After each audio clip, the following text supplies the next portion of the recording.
All right, let's roll. The Winter Games report has begun. I am Gabe Morency, SportsGrid Television Network. Let's do this thing. We'll be with you for the next 30 minutes, recapping another very entertaining day of action at the Winter Games in Milan, Cortina.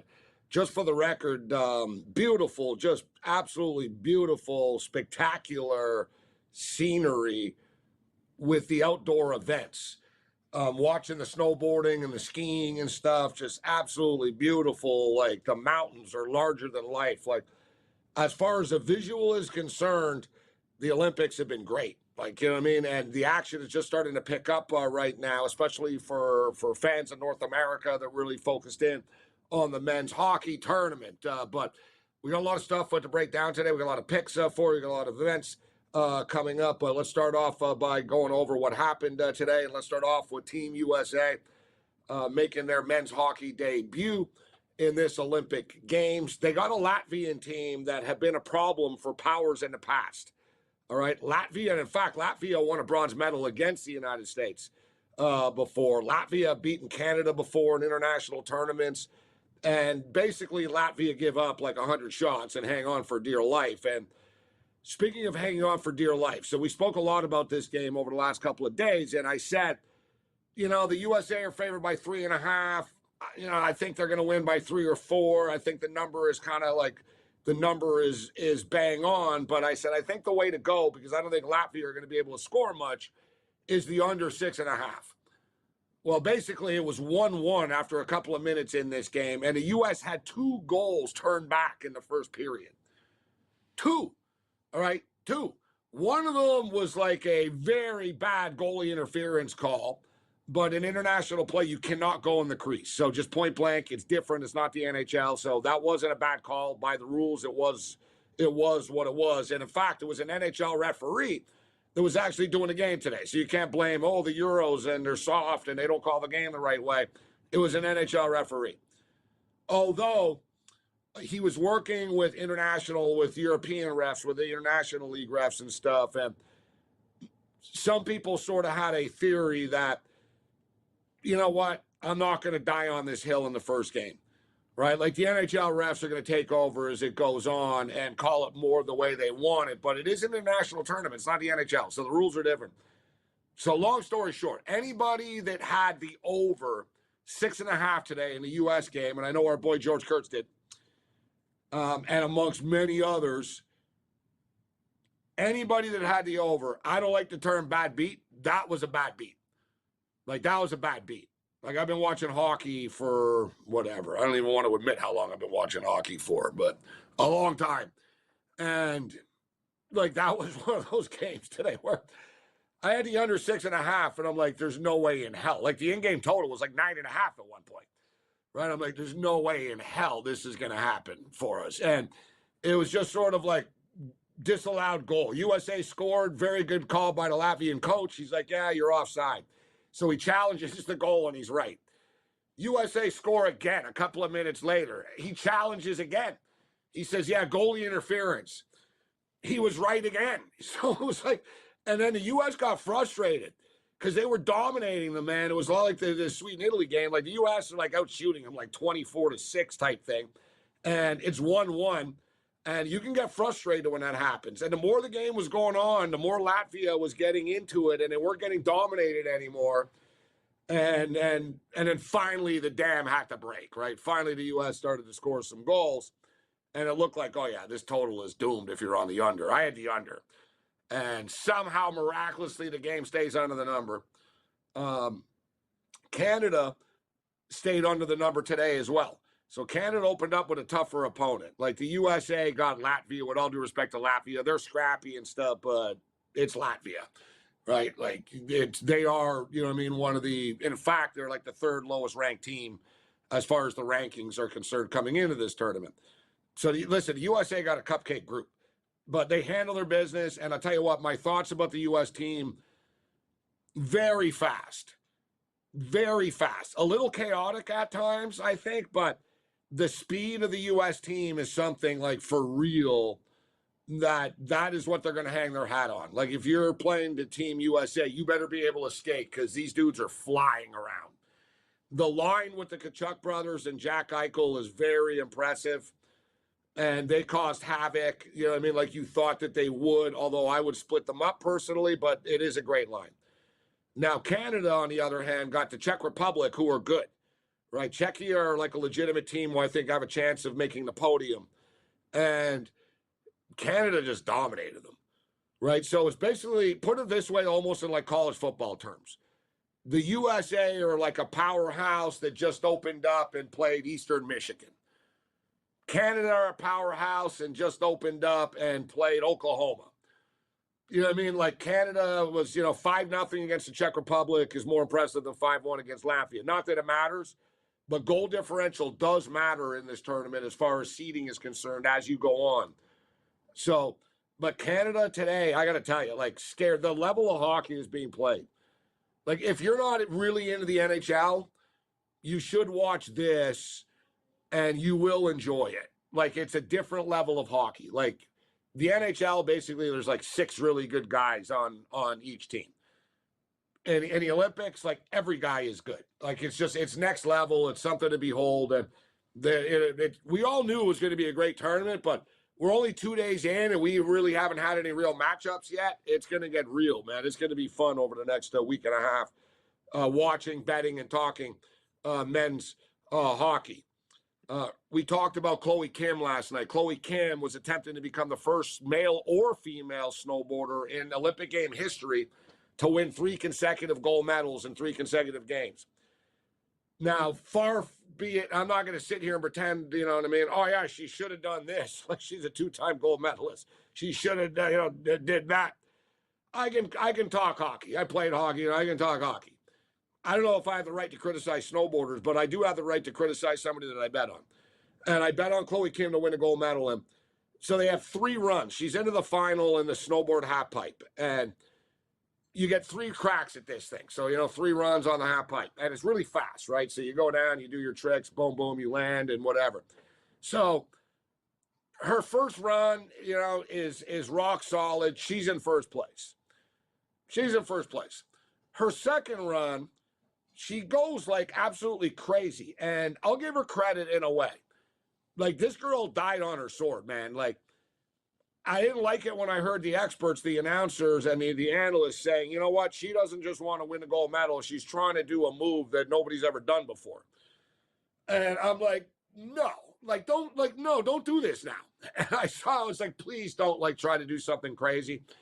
And lo and behold, she's a 2-time gold medalist. She's the best in the world. She's in first place. So her second run, she kind of just got crazy.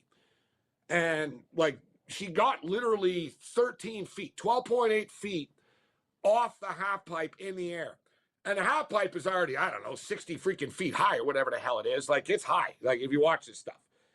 She was they were oh my God. They actually screamed out loud, when she went up. She's small, man. She went up and she started spinning around and she's 13 feet. She's way in the air, man.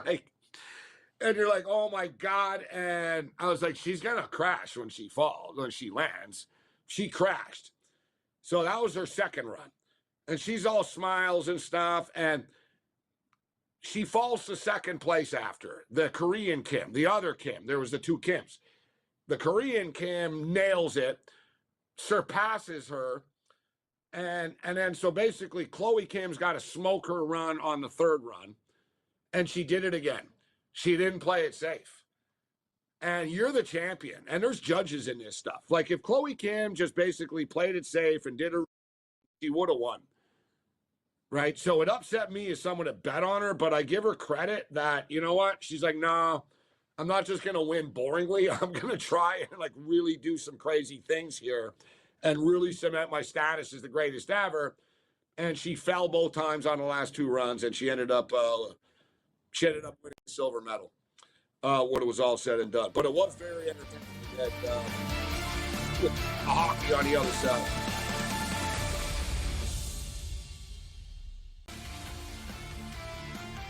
So Gary Bettman wants the USA to win because he knows the bump that they can get out of this. Canada wins, and it's yeah, whatever. Right? And the level of pressure on Canada in this is next level. It's equivalent to like Argentina in soccer or something, Brazil. It's one of those like, yeah, if you lose, don't bother coming home. Winter Games Central, only on SportsGrid. They're just unblemished everywhere. They dominate you defensively, and they have offensive balance. They force turnovers and control the glass. Let's put it to you like this. UConn isn't just undefeated. They're a tyrant over the women's basketball landscape. March won't expose them much as they will confirm their invincibility. College basketball today, only on SportsGrid. The Patriots postseason to the worst regular season of the last umpteen years. Fair enough? Fair. All right. So the Patriots postseason, they averaged 1.13 points per drive, okay? Mm-hmm. The winless Cleveland Browns about 10 years ago averaged 1.22. The Craig Carton Show, only on SportsGrid.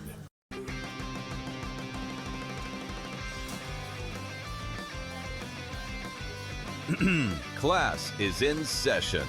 Today, let's talk about the teaser. A teaser is a multi-leg bet where you shift the point spread in your favor. You get better numbers, but every selection has to win. It doesn't matter what you bet if you don't have the insights. Tune into SportsGrid and get ahead of the class.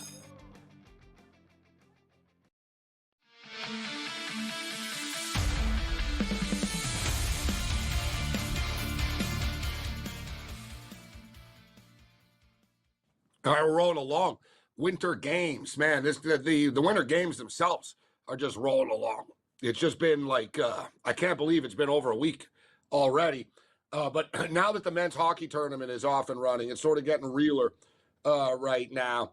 And it was a lot of fun. But you want to talk? I said, listen, we haven't really had a big game yet, but we'll get to Finland and Sweden in a couple of minutes. I want to get to some of these other stories of the day. And if you're following in the Olympics, one of the big stories of the day is a Ukrainian skeleton athlete. So it's one of the sports on the ice, like the luge type thing. A Ukrainian skeleton athlete, Vladislav Hirasevich, has been kicked out of the Olympics. Now, growing up over the years, guys used to always get kicked out of the Olympics. They used to get caught cheating. Like there was always like a doping scandal and some kind of weird scandal in the Olympics, right? So this is our first sort of, all right, somebody, got asked to leave the village and, literally and figuratively, like, you got to leave. Like they bring you, you pack your bag and they escort you off the grounds type of deal. So he's a Ukrainian skeleton athlete and he was wearing a helmet with Ukrainian war victims, like kids that have died in the war. Or I don't know if it's a war or in the invasion, whatever you want to call it. But so he's had like victims on his helmet. And the Olympic Committee does not allow any sort of political statements, right, during the Olympics. And you're not allowed wearing, like, you know what I'm saying? You're not allowed wearing any sort of, thing that is not, part of your uniform in the Olympics. Now, the Olympics are very sensitive to this, and they don't want to look like they're evil and stuff, right? So they told them, listen, you can wear a black armband. You can wear, like, they gave them a list of options type thing. Like, a little bit of an off-ramp. Like, listen, you want to honor people, you can wear, like, a flower or a ribbon. You want to, like, they basically said, you just can't, like, you can't put, like, this helmet. You can't wear this helmet. And he decided to, now, listen, he wasn't going to win, right? So I think he might be thinking, you know what, I'm going to get a bigger platform, and now no one's going to, he's there. No one's going to know, oh, the guy with a helmet. No one talks about it. Now it's going to be international news, or whether they should have let him do it or not. And people that say, oh, like, there's no place for this in sport and stuff. Well, the same people that say that all look up to Muhammad Ali. And Muhammad Ali used his platform, right? I saw Boomer Esiason getting mad because one of the skiers, whatever. And, that skier didn't even say anything back. They asked him about, the representing the U.S. And he goes, I don't agree with everything that goes on in the U.S., but I'm proud of a lot of things. And still that upset people, right? So, the whole, sports are used for that platform, right? So I feel sympathy for the guy, But I'm with the Olympic Committee on this, because if you do this, then whatever, dude. But where does it stop? Right? Somebody else and my country's being this, and we're a victim of that, and I'm wearing this because you let him wear that helmet. And like, I gotta side with the evil corporation here on this one and say, yeah, we can't. You just can't. It's gonna get out of hand. Because like I said, you have, there's 15,000. How many thousand athletes are there? Right? I mean, you're gonna tell me whatever, dude. There's war-torn countries, this and that, and everybody's gonna start busting out T-shirts and flags and stuff, and it's gonna turn into like one of these like charity rock concerts. You know what I'm saying? It's like, all right, I'm representing this, and hey, give money to UNICEF. Like, it's like, all right, we got to slow down on this. For me, like I said, he should have taken the committees. Like, I think the committee did a good job on that. They said, listen, wear a ribbon, do this, do that. Just you can't wear this helmet. Like, right? And so I have a problem with it. If I was him, you know what? He should have like competed and then busted out a T-shirt after. Deal with the consequences after. You want to get kicked out, but I would have competed first and then made my message clear. But you know what? He wanted to get his message out there, and he did. People are talking about it. Now, there's another thing that people are talking about today. This is just like one of the funniest. Like, that's one thing I like about the Olympics, just the random weird stories of, well, yeah, remember the other day we told you about the guy that won the medal, but he broke down in tears apologizing on TV because he cheated on his girlfriend? His girlfriend has responded publicly. And said, this guy is a loser, and it's not true when he said that he hasn't spoken to me. And she goes, I already told him I want nothing to do with him. And she goes, he just made my life worse by talking about me on TV. Like, he did not, like, you figure, oh, it's going to end like a Hallmark movie. Oh, you know what? He won a medal. He's apologizing in front of the world. No, she's mad. She goes, you just put me in the spotlight, and I didn't ask for this. And you already know that I never want to see you again. And turns out this guy's kind of quite the character, right? He's one of the biathletes, right? And they're the ones that ski around and shoot the gun. I guess he shot the gun in a hotel room. He said it was an accident, but people are like, nah, it wasn't an accident. Like, I guess he's got quite the history, this guy. So I thought that was funny. I just want to throw that out there. But like, the girlfriend responded and told him like to screw off. I don't care you won the medal. Leave me alone. I thought that was good. So this next story, this was from today. A Slovakian fugitive on the run for 16 years. Now, if you're wanted for 16 years by Interpol in Europe and stuff, and like he was one of the most wanted, like he was on the most wanted list, not like a dangerous criminal, but he was on like their wanted list for 16 years. That's not like, you know what, you're gone. Like if you're out there for 16 years, whatever you're doing, they don't know what you're doing and they don't know where you are and they can't get you, or they're, you know what I mean?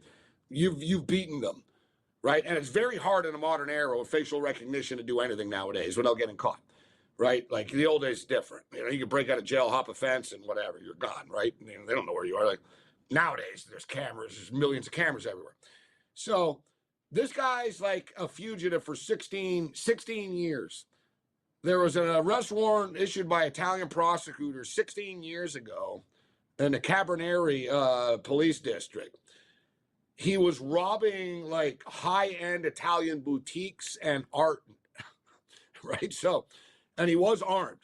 So he was on the Italian most wanted list. The Slovak man returned to Italy after 16 years, not to turn himself in, to go to the Slovakia-Finland hockey game. Diehard Slovakian hockey fan. You can't make this up. Now, for the record, Slovakia did win the game, right? So that's pretty cool. Bad news is you got arrested, and even worse news is you never got to see the game. They got you before you got to the game. Police tracked down the man after he checked into a hotel on the outskirts of Milan. You just can't. I can't. You know what's crazy? He's been gone. He only has 11 months and 7 days to serve.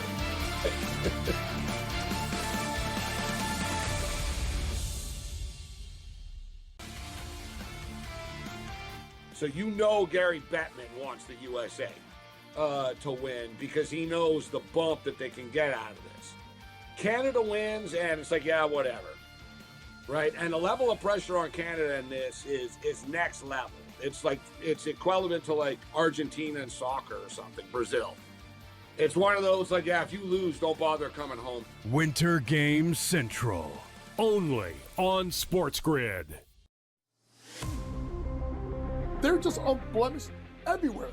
They dominate you defensively, and they have offensive balance. They force turnovers and control the glass. Let's put it to you like this. UConn isn't just undefeated. They're a tyrant over the women's basketball landscape. March won't expose them much as they will confirm their invincibility. College basketball today, only on SportsGrid. The Patriots postseason to the worst regular season of the last umpteen years. Fair enough? Fair. All right. So the Patriots postseason, they averaged 1.13 points per drive, okay? The winless Cleveland Browns about 10 years ago averaged 1.22. The Craig Carton Show, only on SportsGrid.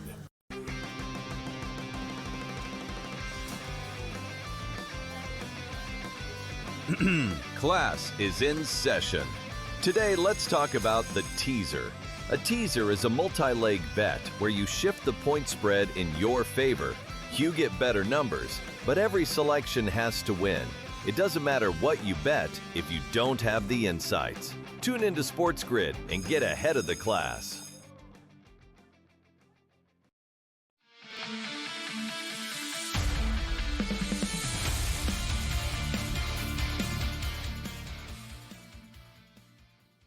Yeah, just a wild story, man. 16 years.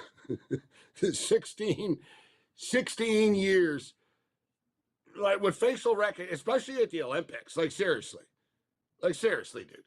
Like it's like trying to you know what I mean? It's like breaking out of jail and going to the Super Bowl. Like there's facial recognition everywhere. It's like the most, like what, you know, like last week San Francisco was like the safest place in the world. What's this where's the most law enforcement in the world right now? In one place. And he walks into it. Like they are literally, like every law enforcement agency almost in the world is there. You know what I'm saying? Like, you know, Scotland Yard, Interpol, FBI, whatever. You know, they're all like, everybody's there. Like the security of the Olympics over the top, and like the technology of it, bro. They know you coming off the plane at the airport. Like they know when you're leaving your house before you go to the airport on the way there. Right? Like people don't realize, like they know everything. Like, and so this guy just showing up, you know, like the fact that he didn't even get to the game. He just got to the city, checked into a hotel, and boom, he got nailed right away. I don't know how story just happened. I like to see like how he got smoked. And like he wasn't like, you know, on TV every week as the most wanted man. You know what I'm saying? My guess is facial recognition nailed him. Right? Somewhere along the way in the hotel or on the road somewhere, but wild story. And that's what I love about the Olympics. Every day there's crazy stories. What I like about the Olympics as well, one thing too, I'm going to be honest with you. I'm a little bit I tried to stay up. I pulled like an all-nighter almost like last night. And you know what? I lost. And what made it even worse, like I'm staying up until like literally 5:15 a.m. to watch some dude that you know what I mean, like freestyle moguls, because I bet on it. I'm like, oh, I gotta watch this guy, and he's from Canada. Let's see if we win a gold medal here. I gotta stay up. Then I'm like, oh, the hockey starts at 7:30 in the morning on the West Coast. I'm like, oh man, I don't know. You know, and of course I fell asleep like right before the game I wanted to see. I fell asleep right before the Canada-Czechia game. First, I woke up randomly too. Like, I sleep weird. I'm a weird person. I'm almost like I turn on and off. Like, so like, you know, I fall asleep for like an hour, and then I wake up. I'm like, oh, sort of heard like hockey going on. I'm like, what hockey? You know, hockey. And I kind of wake up again, and I sort of panicked. I'm like, what did I just miss? And I look up. I'm like, oh, it started 8 minutes ago. I only missed the first 8 minutes. Like, so we got more hockey coming up here. Let's get into it. Goal differential matters in this stuff. Right? And, dude, it's the Olympics. You're only playing a couple of games, so you're not going to take it easy, right? And goal differential matters. So Canada gets Switzerland tomorrow. They're going to want to – they know the USA are +4 right now. right? Canada is +5. And they're not playing each other in the group stage. And so, but it still goes by seeding. So Canada's going to want goals tomorrow. And Connor McDavid didn't even score today. And they won 5-0. And they scored like Suzuki scored, Stone scored. Like they didn't even know their star players for the most part didn't even score Canada today. Switzerland are good. But Canada are going to be too much for them. I'm actually surprised they're not higher than 2.5 goal favorites. We'll lay the 2.5 goals with Team Canada. Men's ice hockey. That game's the afternoon game, 3 o'clock Eastern tomorrow.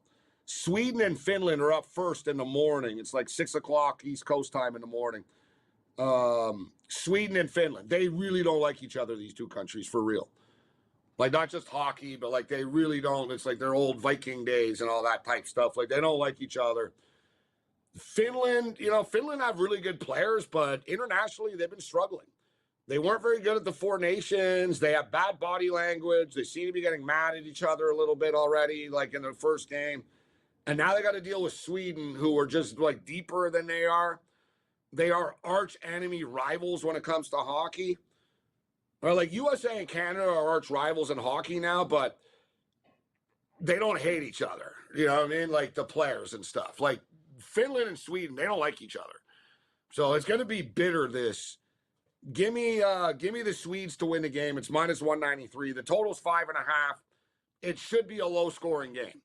Like, they're both very good defensively, but I don't trust Finland's goalie. I don't trust Saros, so I didn't play the 5.5. But give me the Swedes at -193 to win. Maybe you can get a better price. I heard FanDuel has it 178 now. The Czech Republic, Czechia, they lost to Canada today, 5-0. Really wasn't their fault. Canada are a juggernaut. Like, there's really not much more the Czech Republic could have done. They're in a goal differential situation right now as well.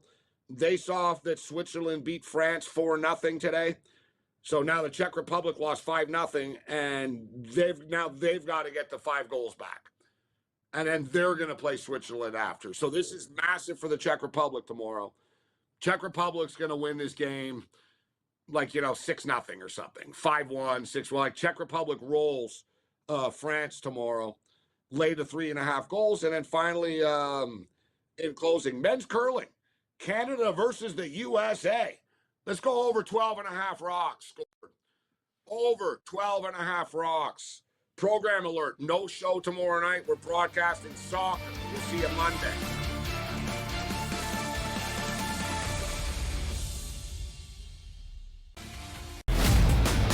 You guys had 2 weeks to prepare for this game.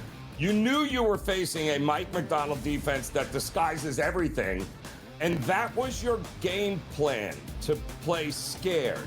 I mean, Mike Vrabel, I love the guy. He played that game, Donnie, like it was a preseason scrimmage in August and not the Super Bowl. The Early Line, only on SportsGrid. Super Bowl Sunday, about $870 million was traded. Again, I caution you, that is not the same as sports betting handle for a variety of reasons, but we also saw Nevada sportsbooks, which includes Las Vegas, only took about $133 million in handle. That was its worst performance in the decade in terms of total handle on the game. Now, we don't have ratings. We don't have a lot of other things. There's a lot of reasons for that. Newswire, only on SportsGrid. The Patriots postseason to the worst regular season of the last umpteen years. Fair enough? Fair. All right. So the Patriots postseason, they averaged 1.13 points per drive, okay? The winless Cleveland Browns about 10 years ago averaged 1.22. The Craig Carton Show, only on SportsGrid. So Gary Bettman wants the USA to win because he knows the bump that they can get out of this. Canada wins, and it's like, yeah, whatever. Right? And the level of pressure on Canada in this is next level. It's like, it's equivalent to like Argentina in soccer or something, Brazil. It's one of those like, yeah, if you lose, don't bother coming home. Winter Game Central, only on